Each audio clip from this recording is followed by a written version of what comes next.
चुका हूँ। इसमें मैं टॉप 10 क्वेश्चंस के बारे में ऐसे बात करूँगा जो कि आप लोगों के बोर्ड एग्जाम्स के लिए बहुत इंपॉर्टेंट हैं और शायद इसमें कि कुछ क्वेश्चंस देखने को मिलें आपको बोर्ड में।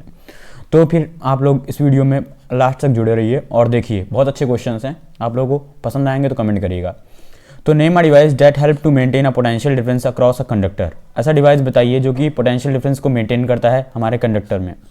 तो जब भी आप सर्किट देखते होंगे, कोई भी सर्किट देखते हैं कि वहाँ पर रेजिस्टेंस लगा है और यहाँ पे इलेक्ट्रिक बल्ब लगा है, फिर कोई भी सर्किट है, तो वहाँ पे आप लोग ये चीज़ जरूर देखते होंगे, ऐसा कुछ सिंबल देखते होंगे ना, तो इसको बोलते हैं सेल। क्या बोलते हैं? सेल। तो ऐसे ही अगर एक सेल है यहाँ पे और एक और सेल है ऐसे यहाँ पे आ जाए, एक और सेल ऐसा आ जाए यहाँ पे, तो ये क्या कहलाता है? ये बैटरी कहलाता है। क्या कहलाता है? बैटरी। तो ये जो बैटरी है, बैटरी हमारे पोटेंशियल डिफरेंस को मेंटेन करके रखता है, तो इसका आंसर है बैटरी। और ये भी क्वेश्चन आ सकता है कि सेल्स की कॉम्बिनेशन को क्या बोलते हैं? बैटरी बोलते हैं। सेल की कॉम्बिनेशन को क्या बोलते हैं? बैटरी। एमसीक्यू में पूछा जा सकता है। चलिए हम लोग सेकंड क्वेश्चन पे आते हैं। सेकंड क्वेश्चन में यह है कि करंट की यूनिट क्या होती है? बहुत सिंपल सा क्वेश्चन है। I is equal to Q by T होता है। Current is equal to charge upon time. और आप लोग जानते हैं चार्ज की यूनिट क्या होती है? कूलम। टाइम की यूनिट क्या होती है? सेकेंड। टाइम की यूनिट क्या होती है? सेकेंड। तो ये क्या बन जाएगा? सेकेंड ऊपर चला जाएगा तो क्या हो जाएगा? माइनस में हो जाएगा। तो कूलम पर सेकंड क्या होता है? ये हमारा करंट की क्या होती है? सीजीएस यूनिट होती है। और करंट की जो हमारी एसआई यूनिट होती है वो क्या होती है? एम्पेयर। क्या होती है? एम्पेयर। करंट की हमारी जो यूनिट होती है एम्पेयर, इसको सिंबल होता है ए। तो यहाँ पे पूछा है what is the unit of current, तो यहाँ पे आप ये लिख सकते हैं कूलम पर सेकंड हमारी जो यूनिट होती है ये क्या होती है? करंट की होती है। और इसी को हम 1 एम्पेयर बोलते हैं। इसी को हम क्या बोलते हैं? 1 ampere. 1 ampere is 1 coulomb per second. तो यहाँ पे मैंने लिख दिया है unit of current is ampere. If 1 coulomb of charge flows through any section of conductor in 1 second then the current through its is said to be 1 ampere. यही है हमारी डेफिनेशन करंट की। तो करंट आप लोग समझ गए होंगे करंट कैसे आया, क्योंकि यहाँ पे चार्ज की यूनिट कूलम थी और टाइम की यूनिट क्या थी? सेकंड थी। और सेकंड ऊपर जाके क्या हो गया? माइनस हो गया, कूलम पर सेकंड यहाँ पे हो गया। चलिए नेक्स्ट क्वेश्चन पे आते हैं, क्वेश्चन नंबर 3 पे। Calculate the number of electron. यहाँ पे सबसे पहले कह रहा है कि N, number of electron calculate करिए। एन क्या? तो आप लोगों ने पढ़ा है I is equal to Q by T, पढ़ा होगा। और नहीं पढ़े हैं तो इसको रिमेंबर करके रखिए कि ये बहुत इंपॉर्टेंट है। इसको बहुत इंपॉर्टेंटली आप लोग अपने दिल पे, दिमाग पे, जहाँ पे भी लेना है इसको ले लीजिए और इसको सेव कर लीजिए अपने माइंड में। और यहाँ पे देख लीजिए कि Q is equal to N E भी होता है। तो यहाँ पे क्या ये फॉर्मूला बन सकता है? I is equal to Q by T, हाँ बन सकता है। और ये भी बन सकता है I is equal to N E by T, हाँ बन सकता है। क्योंकि मैंने क्या कहा? मैंने कहा Q is equal to N E भी होता है। एन यहाँ पे क्या होते हैं? Number of electron. और ई क्या होते हैं? इलेक्ट्रॉन। हाँ, इलेक्ट्रॉन के ऊपर चार्ज। जो यहाँ पे क्वेश्चन में बात हो रही है कि calculate the number of electron constituting the 1 coulomb of charge. तो नंबर ऑफ इलेक्ट्रॉन बताना है यहाँ पे, मतलब क्या बताना है? एन बताना है। तो यहाँ पे मैं इसको क्लियर कर लेता हूँ, फिर मैं बताता हूँ कि इसका आंसर कैसे होगा। तो एन यहाँ पे बताना है। तो आप लोगों ने क्या पढ़ा है? Q is equal to N E. हाँ, तो यहाँ पे n इज इक्वल टू क्या हो जाएगा? Q अपॉन ई, हाँ हो जाएगा। तो यहाँ पे हमको n बताना है। तो यहाँ पे क्वेश्चन में कहा है calculate the number of electron constituting 1 coulomb of charge. Question में कह रहा है 1 कूलम ऑफ चार्ज, मतलब आपको चार्ज दिया है यहाँ पे 1। और इलेक्ट्रॉन कितने दिए हैं? आप लोगों को पता है कि इलेक्ट्रॉन की एक इलेक्ट्रॉन के ऊपर कितना चार्ज होता है? एक इलेक्ट्रॉन अगर दिया है उसके ऊपर चार्ज कितना होता है? तो उसके ऊपर चार्ज होता है 1.6 into 10 to the power -19 coulomb. Confuse मत होइएगा, इसको दिमाग में रखे रहिएगा कि एक इलेक्ट्रॉन अगर कहीं पे भी है उसके ऊपर कुछ चार्ज होता होगा, कुछ पावर होती होगी, इसको बोलते हैं 1.6 into 10 to the power -19 coulomb. तो इसको याद रखिएगा। तो यहाँ पे 1.6 into 10 to the power -19 coulomb. अब इसके बाद का जो प्रोसेस होता है वो आप लोगों के लिए प्रॉब्लम क्रिएट करता है, क्योंकि सॉल्व करने में दिक्कत हो जाती है आप लोगों को। तो यहाँ पे क्या करना है? इसको सॉल्व करने के लिए आप लोगों को 1/1.6 into 10 to the power -19 coulomb है, हाँ है। अब ये क्या होगा कि 1/1.6 यहीं पर रह जाएगा और 10 टू द पावर जो -19 था ऊपर जाके क्या हो जाएगा? +19 हो जाएगा, मतलब 19 हो जाएगा, हाँ हो जाएगा। उसके बाद क्या करना है? यहाँ से पॉइंट हटाना है, यहाँ पे क्या हो जाएगा? 0 हो जाएगा। ओके, तो यहाँ पे 10/16 आ गया, हाँ आ गया। उसके बाद यहाँ पे ऊपर 10 टू द पावर 19 है और जब 16 को 10 से डिवाइड करते हैं तो यहाँ पे आता है 0.0625 इंटू 10 टू द पावर 19, हाँ आता है। उसके बाद क्या करेंगे हम लोग? यहाँ से पॉइंट हटाते हैं और यहाँ पे कितने जीरो बढ़ जाएगा? 1 हो जाएगा। 1 2 3 4 जीरो बढ़ जाएंगे, 1 2 3 4, हाँ हो जाएंगे। उसके बाद क्या करना है? एक जीरो से एक कैंसिल यहाँ पे, तो यहाँ पे एक जीरो कैंसिल हुआ, तो मतलब यहाँ पे क्या बन गया है? अब 10 टू द पावर 18 बन चुका है, हाँ बन चुका है, क्योंकि मुझे आंसर लाना है 10 टू द पावर 18 के टर्म में। तो यहाँ पे 10⁻18 हो चुका है। अब मुझे कुछ नहीं करना है, मुझे इधर इस साइड से छेड़खानी मुझे करनी ही नहीं है। यहाँ पे क्या हो गया, 625 हो चुका है, हाँ हो गया है। और यहाँ पे क्या बचे हैं, 3 जीरो बचे हैं, 3 जीरो बचे हैं, 1 2 3। अब क्या हो जाएगा, एक यहाँ पे लग जाएगा, एक यहाँ पे लग जाएगा, एक यहाँ पे लग जाएगा, या यहाँ पे पॉइंट लग जाएगा। तो यहाँ क्या हो गया, आंसर आ गया 6.25 इंटू 10⁻18, और कहीं कहीं 6.2 भी लिखा रहता है। तो यहाँ आंसर क्या हुआ, 6.25 इंटू 10⁻18। ये सोल्यूशन आप लोगों को समझ में आ गया होगा, आई होप। और अब नेक्स्ट क्वेश्चन के ऊपर बढ़ते हैं। क्वेश्चन नंबर 4 ये कहता है कि why are coils of electric toaster या फिर इलेक्ट्रिक आयरन, और या फिर मैं बोल सकता हूँ कोई भी इलेक्ट्रिक हीटिंग डिवाइस है, उसकी जो कॉइल होती हैं स्पेशली, तो उसकी जो कॉइल होती हैं वो हमेशा प्योर मेटल की नहीं बनाई जाती हैं, अलॉय की बनाई जाती हैं। क्यों अलॉय की बनाई जाती हैं? Why coils of electric toaster are made up of an alloy. ये क्वेश्चन अक्सर पूछा जाता है, अक्सर क्या, मैं इसकी गारंटी भी ले सकता हूँ शायद इसका क्वेश्चन आप लोगों में पूछा जाए, ठीक है। तो ये क्वेश्चन आप लोग याद करके रखिएगा। और कहीं पे भी हीटिंग डिवाइस या फिर कोई भी प्रेस पूछ लिया जाए कि इलेक्ट्रिक आयरन या फिर कोई इलेक्ट्रिक बल्ब के ऊपर आ जाए, या फिर कोई भी हीटिंग डिवाइस आ जाए और क्वेश्चन ऐसा ही आएगा, तो उसका आंसर यही सिमिलर रहेगा जो मैं आंसर भी बताऊंगा। तो जब भी इलेक्ट्रिक टोस्टर के ऊपर क्वेश्चन आता है या फिर इलेक्ट्रिक आयरन के ऊपर या बल्ब पे कोई भी हीटिंग डिवाइस के ऊपर क्वेश्चन आता है कि उसको अलॉय का क्यों बनाते हैं, अलॉय का मतलब ही होता है मिक्सचर। अलॉय का मतलब होता है मिक्सचर। आप लोगों को समझ में आ रहा है? हाँ आ रहा है। तो अलॉय का मतलब होता है मिक्सचर का मतलब मेटल्स के मतलब जो भी हैं, एक मेटल मैंने मान लीजिए लेड ले लिया, एक मैंने एल्युमिनियम ले लिया, एक मैंने आयरन ले लिया, इन सब का मिक्सचर करके मैंने कुछ बनाया, कोई भी चीज़ समथिंग बनाई, तो अलॉय कहलाएगा। तो अलॉय का हम क्यों बनाते हैं? क्योंकि अलॉय क्या होता है, अलॉय जो होता है वो जल्दी ऑक्सीडाइज नहीं होता है, जल्दी ऑक्सीडाइज नहीं होता है। तो यहाँ पे क्या है कि यहाँ पे जल्दी ऑक्सीडाइज नहीं होता है। तो इसका आंसर आप लोग देख लीजिए कि अलॉय की जो होती है, अलॉय की जो क्या होती है, रेजिस्टिविटी वो हमेशा क्या होती है, हाइयर होती है। The resistivity of an alloy is much higher than the pure metal की क्या होती है, वो रेजिस्टिविटी लो होती है। और अलॉय जो होता है, अलॉय की रेजिस्टिविटी क्या होती है, हाई होती है, और प्योर मेटल की रेजिस्टिविटी क्या होती है, लो होती है। और अलॉय जो होता है वो क्या होता है, ऑक्सीडाइज इजिली नहीं होता है। ऑक्सीडाइज मतलब जैसे कि मैं एग्जांपल दूं यहाँ पे इलेक्ट्रिक बल्ब का, किसका एग्जांपल दूं, इलेक्ट्रिक बल्ब का। तो इलेक्ट्रिक बल्ब में आप लोग जानते हैं टंगस्टन यहाँ पे लगा होता है, तो भी इलेक्ट्रिक बल्ब में टंगस्टन लगा होता है। तो टंगस्टन में क्या करते हैं हम लोग, जो टंगस्टन होता है वो टंगस्टन एक समय के बाद यहाँ से ब्रेक हो जाता है, मतलब आप अगर बल्ब जला रहे हैं तो एक समय आता है कि वो क्या होता है, ब्रेक हो जाता है। ब्रेक होने का मतलब आप लोग समझते हैं कि वो क्या हो गया, वो ऑक्सीडाइज हो गया। तो ये जो हम लोग टंगस्टन भी एक तरीका क्या है, अलॉय है। तो क्या होता है, बहुत टाइम लेता है, बहुत दिनों तक, मतलब आप लोग बल्ब ऐसा रेड वाला बल्ब जो होता है, रेड वाला बल्ब, वो आप लोग महीनों यूज़ करते हैं, 2 महीने 3 महीने 4 महीने, वो टूटता नहीं है, उसका टंगस्टन टूटता नहीं है, एक समय आता है ब्रेक हो जाता है। तो मतलब इससे आप समझ सकते हैं कि जो अलॉय होते हैं वो जल्दी ऑक्सीडाइज नहीं होते हैं। जब ऑक्सीडाइज हो गए तो इसका मतलब क्या है, उसका मतलब ये है कि वो ब्रेक हो रहे हैं। तो भी यहाँ पे 2 पॉइंट आप लोगों को याद रखने हैं कि इसका क्या होता है, इसका रेजिस्टिविटी जो होती है वो हाइयर होती है प्योर मेटल के कंपैरिजन में, और इसका जो ऑक्सीडेशन होता है वो क्या होता है, वो जल्दी ऑक्सीडाइज नहीं होता है। और इसीलिए यहाँ पे ये हाई टेम्परेचर पे ऑक्सीडाइज नहीं होता है। यही आप लोग पॉइंट याद रखिएगा। इसमें थोड़ा सा इशू आता है बच्चों को ऑक्सीडेशन रिडक्शन में। अगर आप लोगों को इसमें थोड़ा सा प्रॉब्लम है तो ऑक्सीडेशन और रिडक्शन का वीडियो नीचे मेरे चैनल में प्लेलिस्ट में दिया होगा, वहाँ से जाके देख लीजिएगा। चलिए हम नेक्स्ट क्वेश्चन पे आते हैं। क्वेश्चन नंबर 5 में यहाँ पे ये 12.2 दिया है, इस पर मत जाइएगा क्योंकि अगर एनसीईआरटी आप लोग पढ़े होंगे तो 12.2 के पेज नंबर 207 पे यहाँ पे एक क्वेश्चन वहीं से आया है, तो इसलिए मैंने इसको मेंशन किया है। तो यहाँ पे which among the iron and mercury is better conductor, iron और मर्करी में सबसे बेटर कंडक्टर कौन सा है। तो आप लोग के नाम से लग रहा होगा कि आयरन जो है वो बेटर कंडक्टर है। डेफिनेटली आयरन क्या है, बेटर कंडक्टर है। और मर्क्यूरी क्या है, मर्क्यूरी का सिंबल क्या होता है, Ag। तो Ag नहीं सॉरी Hg होता है।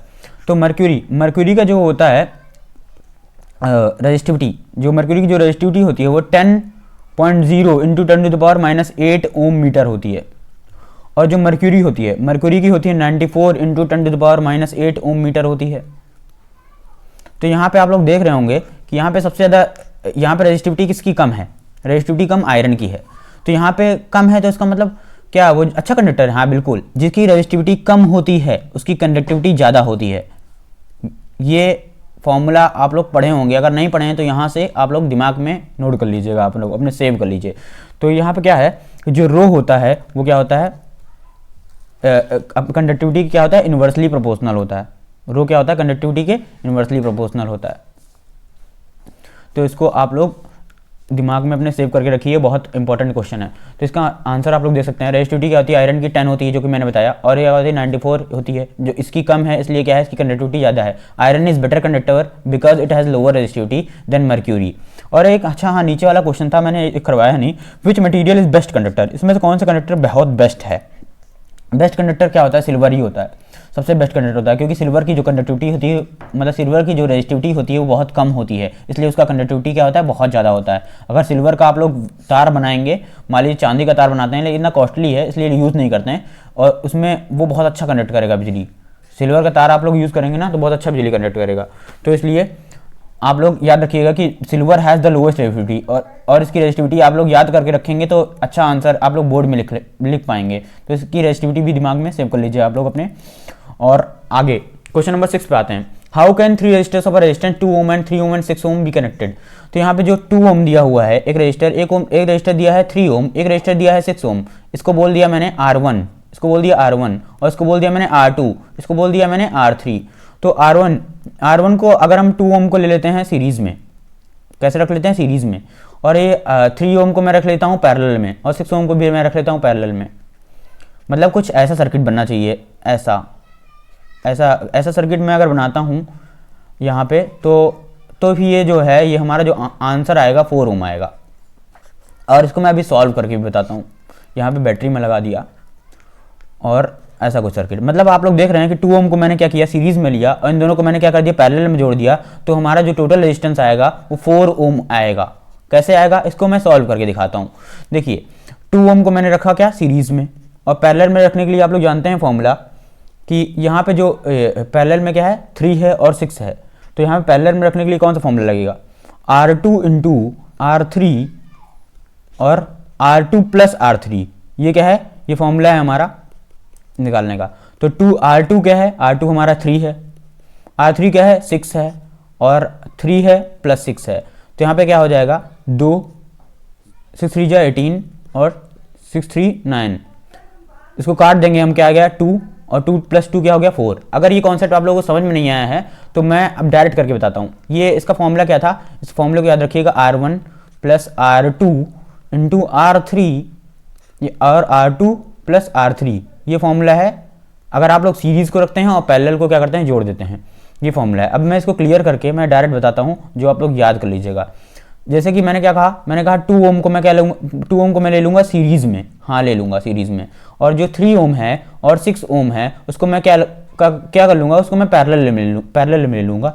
तो 1/3 प्लस 1/6, इसको मैंने पैरेलली ऐड कर लिया। तो यहाँ पे क्या आएगा, 1/3 और 1/6, इसका एलसीएम आएगा 18, और यहाँ क्या हो जाएगा, यहाँ हो जाएगा 6, यहाँ हो जाएगा 3, और यहाँ क्या हो जाएगा 9/18, और ये कटेगा तो 1/2 आ जाएगा। और ये क्या है, ये 1/R1 है ना, तो ये उल्टा हो जाएगा, तो 2 आ जाएगा आंसर, 2/1। तो यहाँ 2 आ गया इधर, मतलब इन दोनों का क्या हो गया, एक 2 आ गया, और यहाँ पे 2 ऑलरेडी था, तो 2 को 2 से जोड़ दोगे तो क्या आएगा, 4 ओम आ जाएगा। तो यहाँ पे भी ये आंसर आ रहा है। ओके, अगर हमको क्या करना है कि 2 ओम और 3 ओम को 1 ओम लाना है कंबाइन करके, तो ये भी आंसर बहुत ईजी है।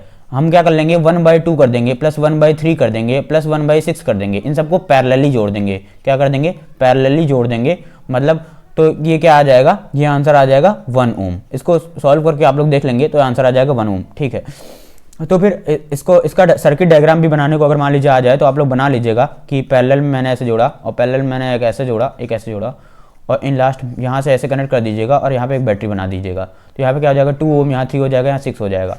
तो ये आंसर आ जाएगा 1 ओम। ओके, नेक्स्ट क्वेश्चन हम लोग, सॉरी मेरा माइक थोड़ा डिस्टर्ब हो गया अभी से। हाँ, तो ये कुछ आंसर है इसका। देखिए यहाँ पे देख सकते हैं, यहाँ पे 4 ओम आ गया है, यहाँ पे आ गया है 1 ओम। इसको मैंने पैरेलली कनेक्ट किया है। We can obtain a total resistance by connecting in a parallel. Okay, और we can obtain resistance by connecting in a series with a parallel combination.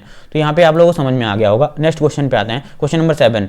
ये सेम क्वेश्चन है, वैसा ही जैसे मैंने 6 दिया है वैसे ही मैंने क्वेश्चन 7 भी दिया है, क्योंकि ये रिपीटेड क्वेश्चंस हैं, और ऐसे ही क्या पता एक 8th क्वेश्चन बन के आ जाए आप लोगों के बोर्ड्स में 2024 में। इसलिए आप लोग इसको दिमाग में रखिएगा, सेव करके रखिएगा। और तो यहाँ पे क्वेश्चन में कहा है so how you could connect 3 resistors each of resistance 6 ohm so that the combination has a resistance of 9 ohm and 4 ohm. मतलब कह रहा है कि कैसे आप कनेक्ट करेंगे 3 रेजिस्टर्स को। मतलब यहाँ पे रेजिस्टेंस क्वेश्चन में रजिस्टर दिए हैं, क्वेश्चन में रजिस्टर दिए हैं कितने, 3 रजिस्टर दिए हैं, एक और तीनों क्या हैं 6 ओम के हैं, 6 ओम 6 ओम। मतलब पहला R1 भी 6 ओम का है, R2 भी 6 ओम का है और R3 भी 6 ओम का है। हाँ, और आप लोग सोचते होंगे कि कैसे हम लोग निकालेंगे, ये प्रैक्टिस करने से आता है, ठीक है। तो यहाँ पे क्या करेंगे, कैसे कंबाइन करेंगे, कुछ नहीं करेंगे, R1 को हम लोग रख लेंगे सीरीज में और इन दोनों को रख लेंगे पैरेलल में, आंसर आ जाएगा। मतलब जैसे कि मैंने पिछला क्वेश्चन बताया, R1 प्लस यहाँ पे क्या कर देंगे R2 इंटू R3 और plus R2 plus R3, same answer ऐसे ही करेंगे तो आंसर आ जाएगा यहाँ 6 प्लस 6 की जा 36, डायरेक्ट कर रहा हूँ मैं, और 6 प्लस 6 12, 12 3 जा 36 और 6 प्लस 3 9, एकदम आंसर आ गया, 9 ओम आंसर आ चुका है। तो यहाँ पे ऐसे ही कुछ क्वेश्चन अगर सॉल्व करेंगे तो आ जाएगा कि आप लोग का आंसर आता रहेगा और आप लोग बढ़िया से बोर्ड में भी कर लेंगे। ओके, तो ये जो 4 ओम है इसको भी निकालने की कोशिश करिएगा आप लोग, ये आप लोगों के लिए होमवर्क है। अब नेक्स्ट क्वेश्चन पे आते हैं हम लोग। ये यहाँ पे इसका सोल्यूशन दिया हुआ है, यहाँ सोल्यूशन अगर आप लोग चाहें तो देख सकते हैं। चलिए हम आगे बढ़ते हैं। Which uses more energy 250 watt TV set in 1 hour और 1200 वॉट टोस्टर इन 10 मिनट्स। यहाँ पे क्या है, यहाँ पे ये मैंने हिंट दिया है, यहाँ पे यही फॉर्मूला लगेगा H equal to PT। H क्या है यहाँ पे, हीट है, जूल ऑफ हीटिंग आप लोग पढ़े होंगे, H equal to I²RT, same वैसे ही। तो energy consume by an electric appliance is given by expression H equal to PT where power of the appliance is P and T। तो यहाँ पे P क्या है, यहाँ पे पावर है, और T क्या है, टाइम है, ठीक है। तो यहाँ पे इसमें कौन सा ज़्यादा एनर्जी यूटिलाइज करेगा, यूज़ करेगा। तो अगर आपको एक टीवी है आपके पास, वो 250 वॉट की टीवी है और 1 घंटे चलाई जाती है, और एक आपके पास टोस्टर है, क्या है, टोस्टर है जो कि 1200 वॉट का है, कितने का है, 1200 वॉट का है, और वो 10 मिनट्स चलाया जाता है। तो इन दोनों में यहाँ पे क्वेश्चन कौन एनर्जी ज़्यादा यूज़ करेगा, कुछ नहीं, आप लोगों को क्या करना है, H इक्वल टू PT लगाना है। यहाँ पे H क्या है, एनर्जी की, H क्या है, जूल ऑफ हीटिंग है, तो जूल किसकी यूनिट होती है, एनर्जी की यूनिट होती है, जूल में कन्वर्ट कर दीजिए।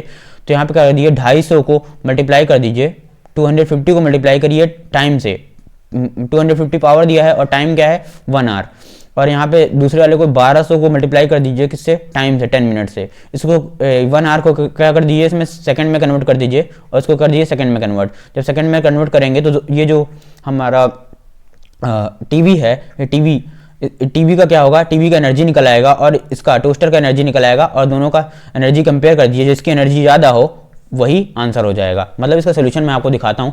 यहाँ पे एनर्जी कंज्यूम बाय टीवी, यहाँ पे क्या है 250 वॉट इन 1 आवर, और यहाँ पे क्या कर देंगे इसको, ये वाला सोल्यूशन हाँ देख लीजिए आप लोग अगर समझ में आता है तो, नहीं तो एक और मेथड है उससे भी कर सकते हैं, लेकिन मैं यहाँ पे समझा दे रहा हूँ इसको। एनर्जी कंज्यूम बाय टीवी और सेट ऑफ 2, यहाँ पे 250 वॉट है और यहाँ पे क्या है 1 आवर है, तो दोनों को मल्टीप्लाई कर दिया, 1 आवर को मैंने कन्वर्ट किया तो 1 घंटे में कितने 3600 सेकंड आते हैं। तो इसको जब आप सॉल्व करेंगे तो 9 × 10⁵ जूल आएगा। जूल क्या है, हीटिंग की यूनिट है, मैंने अभी बताया था पीछे ही, मैंने कहा यहाँ पे क्या है, ये जूल है, इसकी यूनिट होती है जूल ऑफ हीटिंग। तो यहाँ पे क्वेश्चन में यूनिट भी पूछा सकता है। और यहाँ पे टोस्टर है, टोस्टर को 1200 से मल्टीप्लाई करेंगे 10 मिनट में, तो 1200 यहाँ मल्टीप्लाई किए 7.2 × 10⁻, ये पावर में है 10⁵, यहाँ पे 10⁵ जूल। तो यहाँ पे क्या है, ये इसकी एनर्जी ज़्यादा है, तो यहाँ पे therefore energy consume bye a TV is more. तो यहाँ पे ऐसे आंसर आप लोग लिख सकते हैं। बहुत इंपॉर्टेंट क्वेश्चन है, आप लोगों के लिए बहुत इंपॉर्टेंट होंगे, डेफिनेटली इंपॉर्टेंट होंगे, आप लोग इनको नोट करते रहिएगा। इस तरह क्वेश्चन सिमिलर और ढूंढने की कोशिश करिए और लगाइए। What is meant by saying the potential difference between the 2 point is 1 volt. Direct question ऐसे आ सकता है, डिफाइन 1 वोल्ट, या फिर इस तरह क्वेश्चन बना के दे सकता है आप लोग कंफ्यूज करने के लिए। 1 वोल्ट कुछ नहीं होता है, यहाँ पे आप लोग जानते होंगे पोटेंशियल डिफरेंस क्या होता है, वर्क डन अपॉन चार्ज होता है। तो यहाँ पे इस फॉर्मूले से आंसर आ जाएगा। वर्क डन की यूनिट क्या होती है, वर्क करते हैं आप लोग तो जूल होती है, कोलम की यूनिट क्या होती है, चार्ज होती है, तो जूल पर कोलम। तो यहाँ पे यही आप लोग इसी से डेफिनेशन बना सकते हैं कि 1 volt is defined as the work done in 1 joule in bringing a 1 coulomb of charge. मतलब कि 1 वोल्ट को डिफाइन कर सकते हैं कि 1 volt is defined as the work done in joule in bringing a 1 coulomb of charge. मतलब यहीं पे ये डेफिनेशन आप लोग पढ़ सकते हैं कि potential difference between 2 points is 1 volt when 1 joule of work done, जब हम लोग 1 जूल वर्क डन करते हैं और 1 कोलम ऑफ चार्ज को लाने में, मतलब एक कॉलम ऑफ चार्ज हमको लाना है कहीं किसी पॉइंट से, 2 पॉइंट से, और हम लोग वर्क कर रहे हैं उसको यहाँ से यहाँ तक लाने में, कुछ मेहनत कर रहे हैं, तो वही क्या कहलाएगा, 1 वोल्ट कहलाएगा। क्या कहलाएगा, 1 वोल्ट। मतलब कि कोई भी चार्ज को यहाँ से यहाँ तक लाने में जो हम लोग वर्क कर रहे हैं, और वही क्या कहलाएगा, हमारा 1 वोल्ट कहलाएगा। तो अगर आप लोगों को समझ में नहीं आया तो इस डेफिनेशन को रट लीजिएगा क्योंकि इंपॉर्टेंट है।